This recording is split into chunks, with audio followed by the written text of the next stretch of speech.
asalaamaaleykum mbokki seetaankat yi asalaamaaleykum àdduna maa leen di nuyu di leen sant amana seen xarit Seyta Fa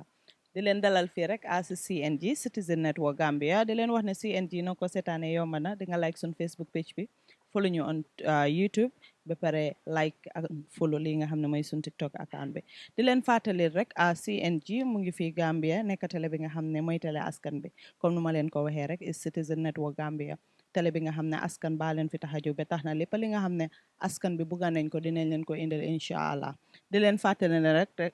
yéen a ngi seetaan CNG ba tey waaye CNG xam nañ ne 75% of suñ followers yi yëpp football lovers lañ ba tax na lépp li nga xam ne askan bi bugga nañ ko dinañ leen ko indil tey nag si suñ waxtaaneekaay bi ñu ngi am ki nga xam ne mooy Bac Samba Ceesay moom dafa media friendly like foog naa ne jarul introduction ak ki nga xam ne mooy Moustapha Dabo dinaa ne moo nekk one of the top Scorpion lovers yi football lovers yi fii si Gambia dañ dee xuloo every time match bala moo start fixture bi su génnee ba match bi start dina call seen loo gis nii fooguloo woon nii Bac Samba nag moom jaruta introduce assistant coach yi Gambia Ports Authority ba pare nekk na koo xam ne dafa media friendly ñun dinañ la gërëm bu baax a baax because within this short notice ñu invite la nga ñëw and on time we really appreciate that tey sun topic of discussion bi dina nekk ki nga xam ne mooy sun national coach bi di Johnny McKinstry waaye since announcement ni lii nga xam ne mooy Johnny wax bi bari na macha allah nit yaa ngi wax ku nekk ngi wax sa opinion ñii ngi wax ne waruñu woon a jël foreign coach léegi ma njëkkee waxtaan bi si ki nga xam ne mooy Bac Samba nuyu askan bi bala ñëw si waxtaan bi. Alhamdulillah maa ngi leen a gërëm di leen sant in CNG. I really appreciate the call because like it's benefit Gambia la in loo xamante ne li Gambia la dañ si war a jàppa and it's good to be here for the first time and gëm na ne like it won't be the last time tamit. yow moom fu mu nekkee nii every week dinañ la mujj di indi su ko defee ngay waxtaan ak askan bi yëfi football because nekk nga koo xam ne yàgg nga si football field bi fii si Gambia. Yeah, sure. You know a lot about Gambian football, especially when it comes to coaching and everything. So as a coach, luy sa opinion lan nga mun a wax si li nga xam ne mooy signing ceremony bi wala li nga xam ne mooy coach bu es bu ñu war a indi di Johnny. To be honest, Diko, congrats. It's another chapter for mom. Like coach na minimum of 4 countries. Within that, I'm not a goals and targets you have set learning cover, and it's different from the Gambia because like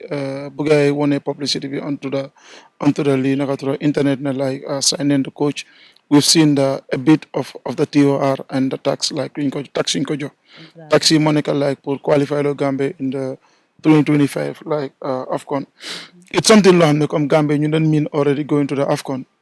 Like loolu moom it's a tax boo xam ne every coach. ma teel a foofu noonu gis nañ TOR bi nekk na li nga xam ne Tom tax suñ ko woon dafa ñëw liggéey smoothly Johnny foog naa is the first coach bi nga xam ne teg nañ ko tax ne dafa war a qualify team bi si next African Cup of Nations and World Cup bi dañu war a win suñ game si and ba pare train local coaches yeah, sure. Because soo ko seetloo Tom daf daan ñëw Gambia su match amee dem comme du daan toog Gambia sax so bii mu war a nekk loo xam ne dafa ees si Gambian si especially yéen nga xam ne yéen a nekk si coaching field bi what do you have to say about that? Yes, so to be honest like xam nga a coach the most important thing mooy contract buñ la jox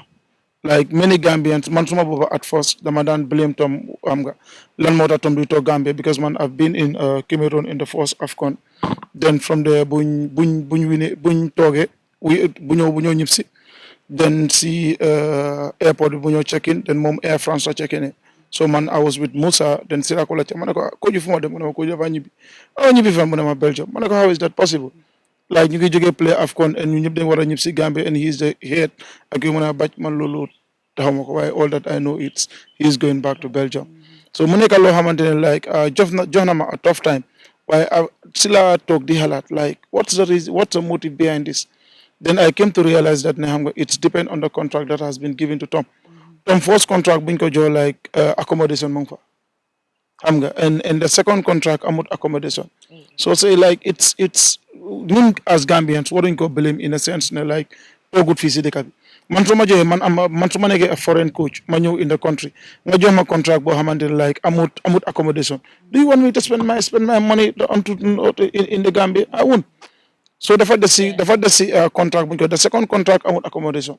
So many of us were wrong blaming him. Hana Tom Moy can learn more to do toxic and stuff like that. To be honest, we were wrong. And to be honest, we all owe him an apology. It's something like we need to blame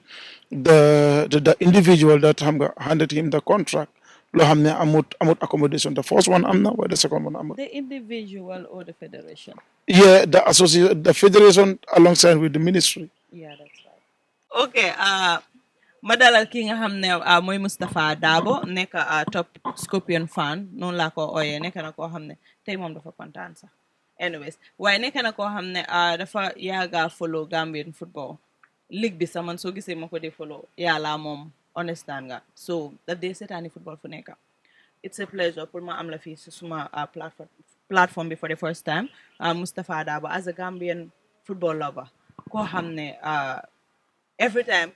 yaa ngi si social media bi du Twitter everywhere di follow Gambian football di follow everything about Gambian sports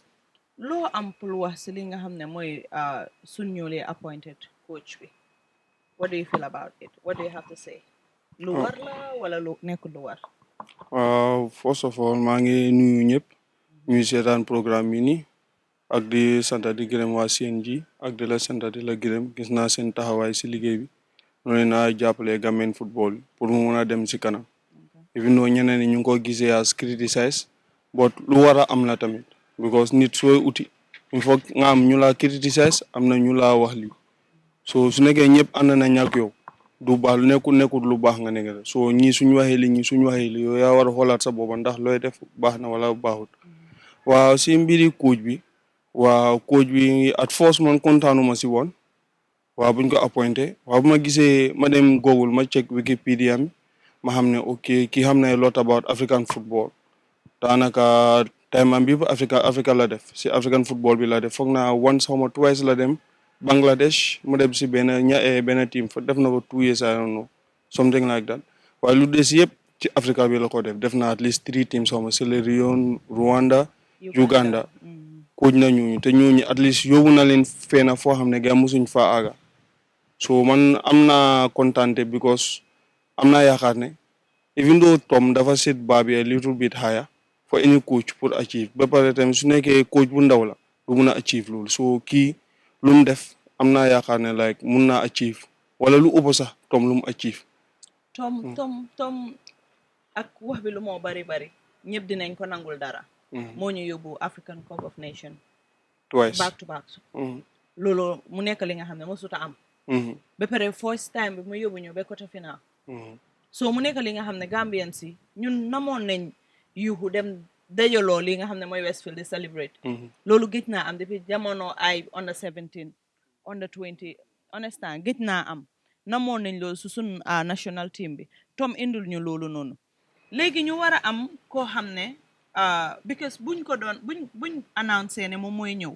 gis nañ wax bi ñëpp di wax ne lu tax indi wuñ local coach si ñoo xam ne ñu ngi Gambia dañ soona si foreigner si ak yooyu noonu what do you have to say to those critics lu gaay di wax comme ndax yow ànd nga si local coach ñëw amee Gambia wala still you want to go with Johnny waaw man lu ma mun a wax foofu mooy ne even though kii foreigner la but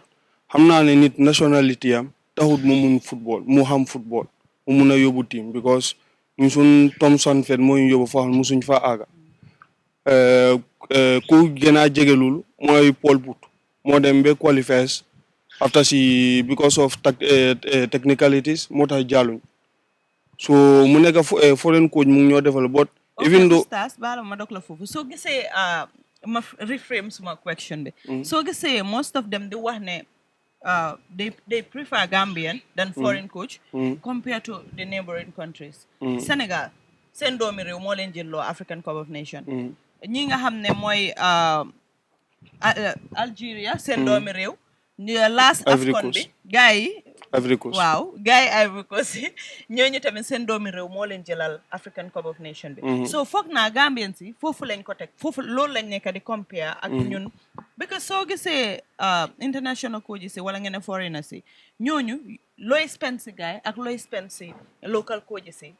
difference bi dafa bari so nit ñi noonu lañ ko gisee ba pare ak experience bu ñu am si Tom ne du dee seetaan maaji si booy xam nga ak yooyu noonu saka koo xam ne mu ngi fi moo yaroo booy fii player bu nekk play nga Paagi Joola wala ngeen ne play nga Serekunda School te koo ji si ñëpp dem nañ through foofu noonu I think loolu moo tax Gambian si di insist ne dañ bëgg a local coach waaw loolu tamit looy wax ni dëgg la but si international stage lañ nekk right now so Serekunda is ak yooyu noonu yëpp national side moo leen ëpp doole so ñu nekk di ñëw as far as kii moo gën a am a better quality pour coaching si man moom lañ war a jël ñu bañ a yow coach bi moo ëppa ñoom is it kii waaw ñoom T-boy ak yooyu noonu coach bi moo ëppa ñoom T-boy experience waa léegi Gambia tamit kan moo fi am experience moom T-boy la ñu wax te bu T-boy bi tamit luñ ciy wax mooy dafa am license bi rek ndax experience bi am na ko because nañ mën a wax under 23 bi yëpp rek la waaye soo ko joxutee chance mbaa dina am experience waaw Gambia di highest level of football mooy suñ national side so yow da nga war a am experience njëkka bala nga faa nekka because right now Gambia coach bu mun di ñëw si suma gum-gum mun loo yóbbu Gambia African Cup dañ la war a daxa si first one sa first try dañ la war a daxa so si man T-boy nañ ko may chance under 23 bi because gis nañ last campaign am nu mu demee at least it could have been better but maybe ñu maye ko this chance su try mooy ñu mayat ko beneen mu try nga gis ne experience am dafa bëri dafa def mistake mu rectify am na chance pour def mistake rectify ko but national side bi su defee mistake nga xam nga ne Gambie ne nuñ mel so dañ ko win benn game rek ñu nekk di taxaw ne T-boy lañu war a jël wala keneen lañu war a jël ñooy ñëw in toon waa kii xamul dara si man dañ ko war a seet like ku gën a xam si mbiri am experience si African football because African football dafa xaw ute European football because Chris Hughton ku nekkoon Brighton ak yooyu noonu ñu woon na Ghana yóbbut gars yi fenn after gars yi daxa ko so affaire yi dafa xaw ute even noonu nag baax na tamit ñu try ñu use home grown coaches yi loolu tamit baax na trop but su nekkee deserve na ko nañ ko jox si man suma gis-gis noonu laa koy gisee su ko deserve kay mun nañ ko jox waaw ok ñu dellu si ki nga xam ne mooy Baj Samba edit be doyal de because passé may bi moom ñu dem si ki nga xam ne mooy Baj Samba ok Baj Samba as a coach comme experience like opportunity buñ nekk di jox Johnny ne dafa war a train local coaches yi ak train local coaches yi and get to know more about players yi ak yooyu because advantage bu mu am Tom amut ko woon te ñu bari yaa ngi ko doon wax sa biir kaddu bi blame nañ Tom for so many things understand Johnny ñëw na am opportunity boobu noonu so sa mbokki coach yi like sa moromi coach yi what do you have to tell them because kii ñëw we have to open all doors raali si gannaawam ñu dimbale ko pour luñ séentu ñu mun koo am say it's something loo xamante ne like amut si aduna bi loo xamante ni ku ñoo jox place kenn du wax everybody will talk waaye comme suma xarit bi dama ko waxee rek it's based on experience and where the bar is experience am comme nu mu ko waxee like T-boy got the license we all know that he got the license waaye soo demee si CVM bi on his experience nga compare ko to the coach on his experience journey so it's kind of quite different like T-boy still have chance is the Gambia because from nekani like we in a critical point of position lañ nekk one suñ ranked bi baaxut two we went to the AFCON without performing up to expectations before going we have some difficulties based on traveling and stuff like that so da nga gis ne like the bar is being raised higher and Lena rek like or Gambians more like we need to understand football like Johnny came in a moment Bohamantin like these first two games that's the World Cup qualifiers it's not his tax because I guess all that lu moo liggéey mooy first 2 games it's recommendations from the coach. So I guess like coach bi lu mu recommend loolu la moo demaale on to this coming games. That is about I think 14 days to go Like or so. 2 to 3 weeks. Yeah, 2 to 3 weeks. No, why da nga gis ne like onto the first step comme moo nekk game buy ñëw ni he is going by recommendations. Recommendation from the technical committee, then I'm going more deme on, and even onto the call of players, it's all based on recommendations. Okay, Mumta Munna feels ne he knows certain players you have the Munna feel input. But into these games, we need to give him the time to study the team and to know everything because Monica first time more associate with the team players and stuff like that. So we have to put that aside. And Buñ ko judge yeah, through buñ ko judge onto that. And we all need to understand something like Tom dafa ñëw mu raise bar bi in a level boo xam ne it's very high. Yeah. Waaye soo ko bàyyi xel like Tom onto his CV Gambia rek la coach more than 1 year. Gambia rek la coach up to 2 years. Amut fenn fu mu coach 1 year 9 months. Am na yenn yoo xam ne 3 months, am na yenn yoo xam ne 2 months, am na yenn 1 year. So now he came to the Gambia and became successful. Lan moo ko successful lool like ñun ñëpp dañ rally behind him despite that there were so many even man suma bopp sax man a bokk someone man like I don't like a defensive football. To be honest, I am someone comme ne fancy wu ma ko because suma belief mooy like the best way to defend is to attack. That is my belief because like when you sit back and concede a goal, you need to go out and fight. So going out to fight, who knows what happens next? You can be penalized, then they scored you the second goal and so man, these are things you have the promoter like defensive football. Like why more he's doing it and he's having results. So at the end of the day, you can talk. Like we've seen Tom calling players who have 2 years playing active football there without a club. Why man, to be honest with you, I don't like it. Man, some teams say if you don't train 2 days, you cannot be in the 20-man squad. Talk less of even playing. Yeah, because coming to the football can do ko cheat. Yeah, can do ko cheat. Why more mun ko def and mu ngi am results at the end of the day. So no matter how you criticize, at the end of the day he is giving of the results that we want. So there is a neutral here behind Tom. That's the same motive lañu wara am nga demale against out to say Johnny. We all know ne comme ñun ñëpp bëgg nañ doomi réew bi mu coach team bi which is comme so passionate ak yooyu waaye buñ compare suñ boppa ak Sénégal buñ compare suñ boppa Algeria buñ compare suñ boppa ak Ivory Coast. So why? Yeah. Da nga gis ne like ñun we not even a semi-pro. ñun suñ football we amateur. Léegi loolu dina ma yóbbu si suma next question bi. Yeah, okay. Because gis nañ ne GFF def nañ wax nañ ne Gambia by next year or so dafa next season dafa nekk professional league. Yeah, say léegi professional waa kër bu mag man moom ndeysaan suma ay xarit lañ. lu ma bëgg a wax mooy lan moo lay def ligue professional league loolu laa bëgg a laajte njëkka. xanaa coach mu dimbale ñu. coach mu dimbale ñu. Yeah, xam nga like nit ñi leen la ngay fail to understand mooy GFF stating that ne comme like dañ bëgg a league bi dem professional. That is their own ideologies and mindset. That's the mindset in them. While we all know deep down what's on the ground, it's impossible. It's not even a magic. It's impossible. Even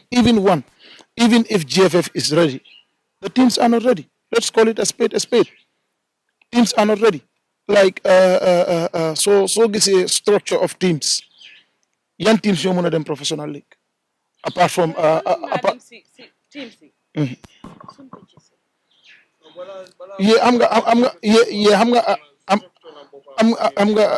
gonna like counting on numbers whereby you xam nga ne mënuloo am those numbers.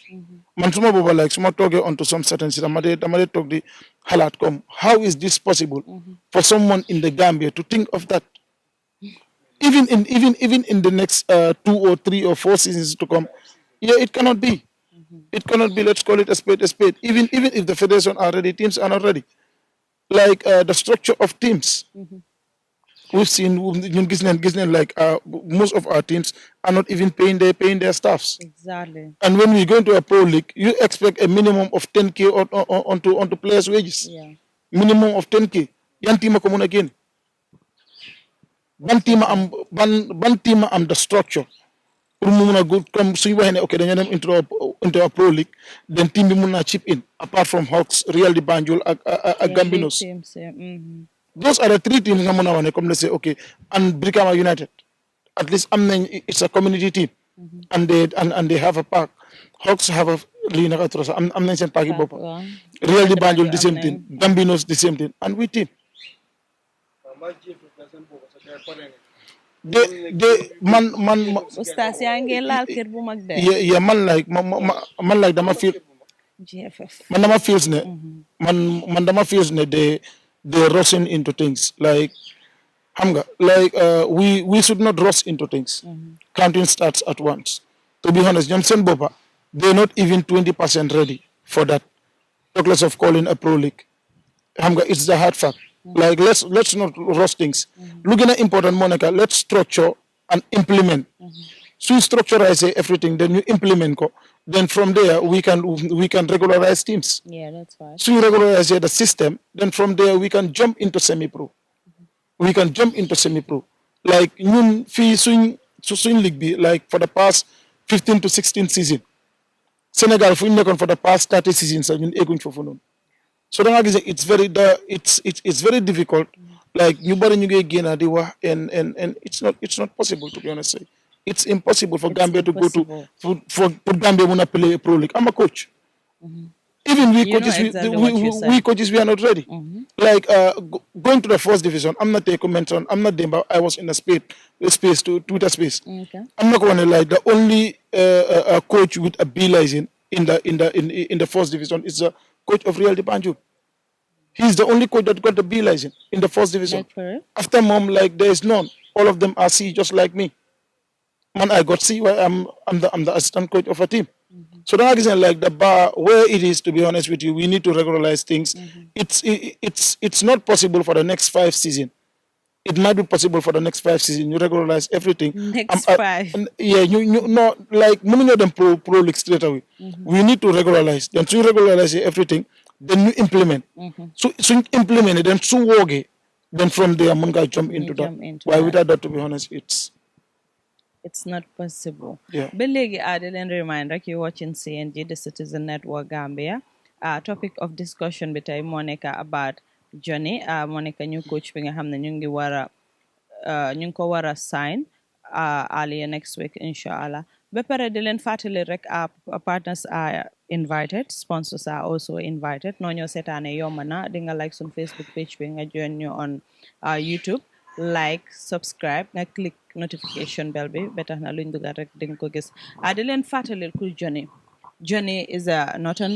it's from Northern Ireland. Yeah. Okay, mu nekk coach bi nga xam ne win na league bi ñu congratulate ko right yeah dese na ko 2 games waaye win na league bi comme ni ko oustaz doon waxee tamit am na a good record in Africa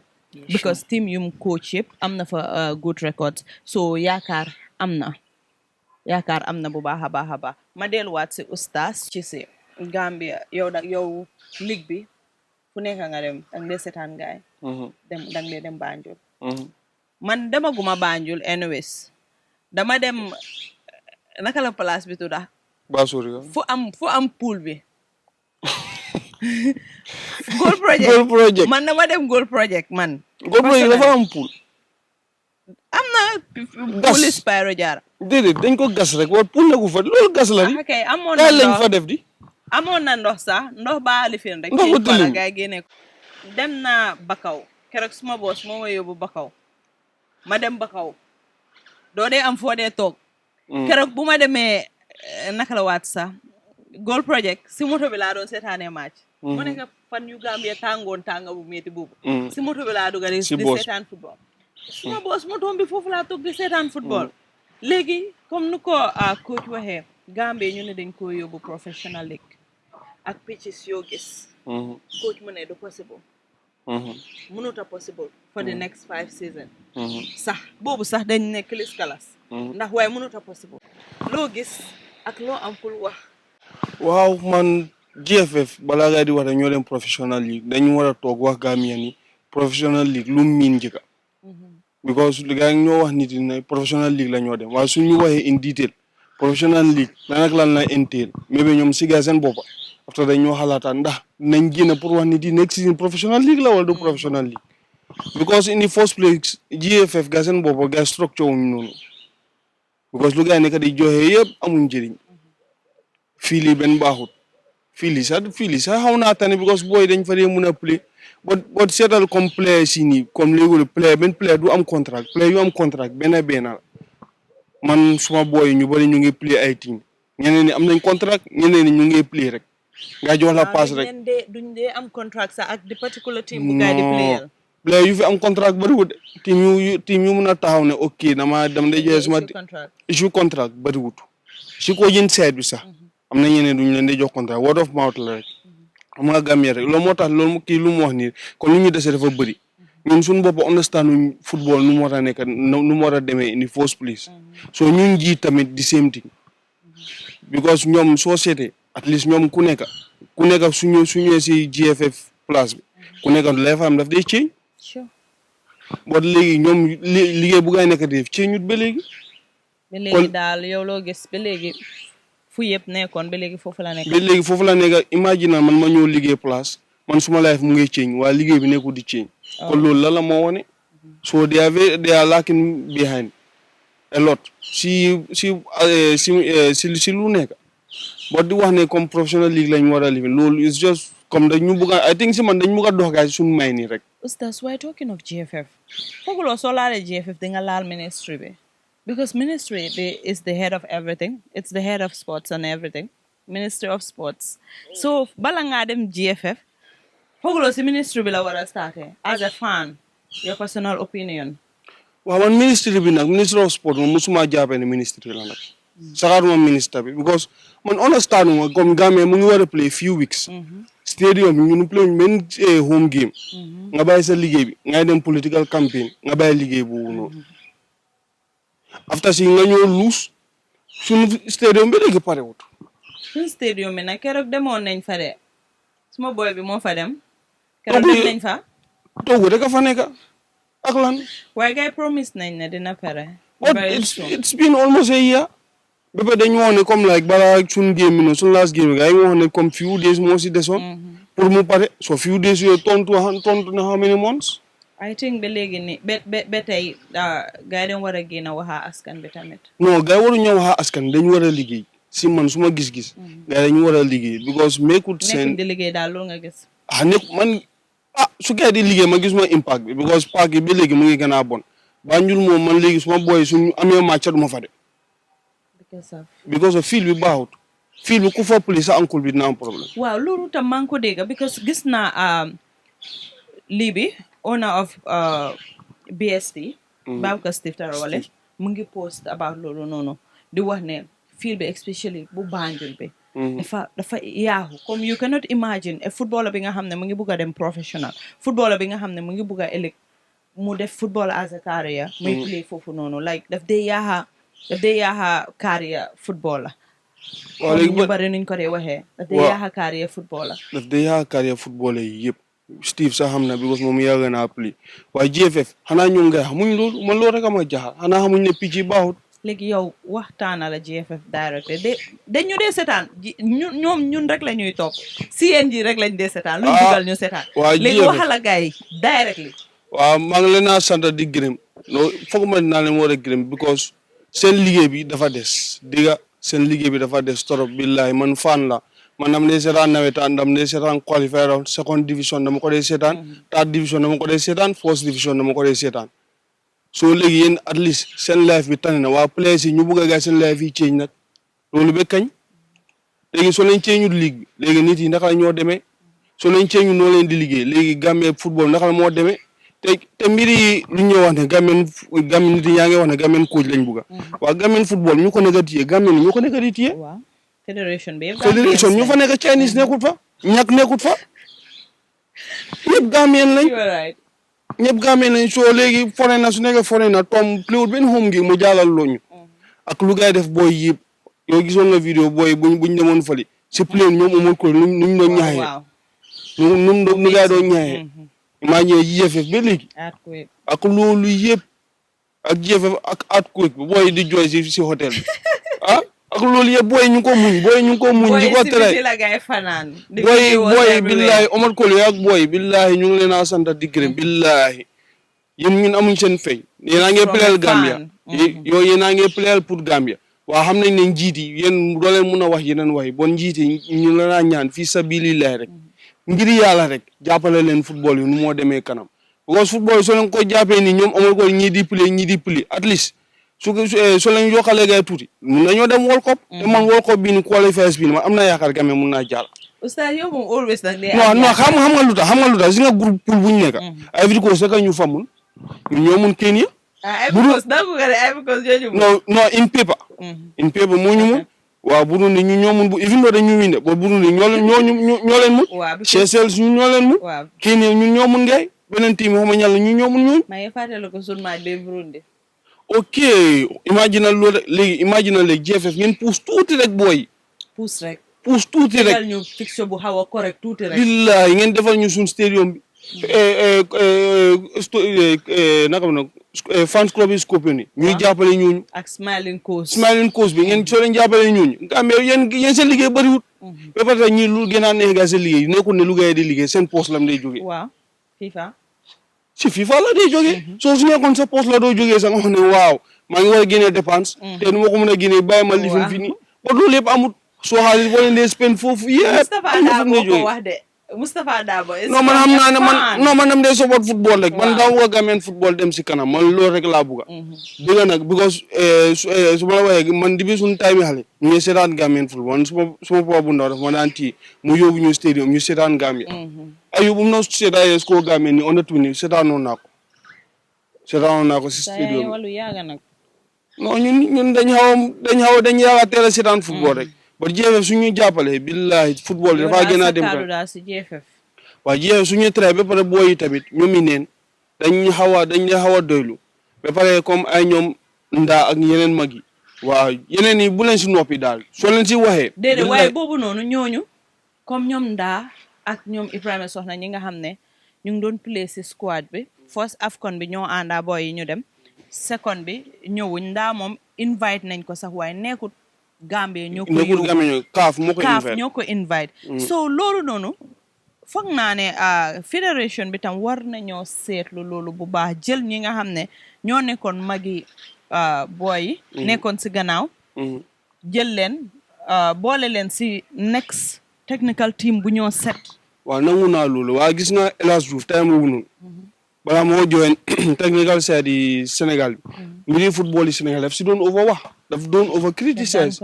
daf daan contribute xam naa ne ndaa nit ku seeda dafa xaw a seeda ak yooyu noonu but su traité rek at least su nekk xaalis dafa jógee si poosam sax Gambie lam koo defaraat di ndaa di Ibu Sila di yeneen koto yi yëpp ñoom jatoo si yëpp su gaay traité football dafa gën a GFF lu ñu defut rek ñoom nañ ko traité yow tëjalagum foofu noonu ma dem si coach waaw man lu ma wax di sant di gërëm Gambie yëpp waaw di sant Seynabou si invitation waaw lu ma wax lépp su ne nekkal loo xam ne nekkul lu baax maa ngi leen a jégal si wax bi waaw ngeen xam ne rek nit laa rek dam mistake daf dee mun a am. te xel xale la amee. non du ma xale nag Seynabou nag du ma xale at this point dama amul jabar rek ba du ma xale. kon Gambien nag nañ tëral Gambien football ku si def sa wàll man lii mooy suma wàll man fan la lii rek laa si mun. man lii laa mun moo tax maa ko def waaye yéen ñu nekk si kaw lu wax seen liggéey la soo leen ko defee rek football bi dem ku nekk jàppal bàyyi la rek kii téye fii di sant di gërëm ñëpp di sant waa CNG ak Seynabou. thank you very much Oustaz. ok ñu tëj si ki nga xam ne mooy coach sa war rafet na torop macha allah appreciate nañ ko torop waaye dama bëgg nga laal feena rek bala ñoo dem because comme ni ko Moustapha doon waxee fii ne suma Oustaz bi mu ngi doon wax yëfi professionnalisme bi yaa bàyyi moom muy égal professionnalisme bi ne Gambia gisut ne professionnalisme dina am anytime soon waaye tamit foog na ne GFF ñoo war a come together ñu defaraat seen néeg bi GFF si boppam because bu Gambia buñ toogee si AFCON bi gis nañ GFF must go gis nañ ku nekkaa ngi génna di wax ak xam naa ne coach nga nag you cannot say much about GFF mënuloo wax much about GFF but Sir, honest opinion, like, what do you really think? Where is the problem coming from? Yeah, man, my honest opinion, it's just like a advice because all that I seen, come let's say, B Monica last time he cover, in his last time, he need to set a legacy.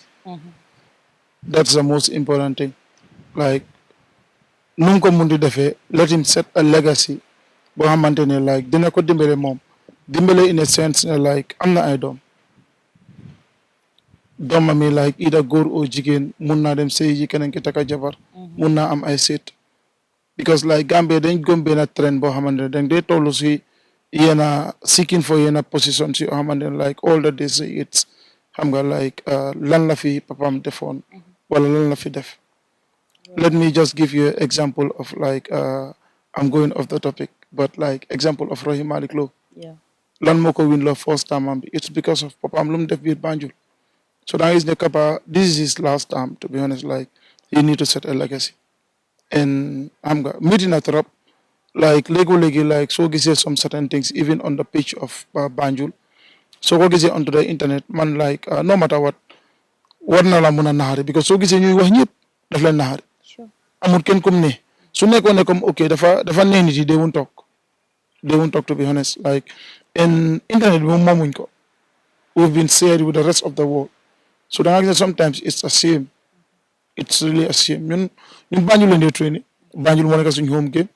And xam nga like ñun we are coaches. That's what I even said in the day at Sport Bantaba. Like we are coaches. Ñun am na ko comment si comment section bi di naan ne like ñun coaches yi dañu war a boycott stuff like that. We cannot do it. We've been appointed to take the responsibility and the affair of the team. That's not our duly responsible. We're responsible onto that. It's in the admin side.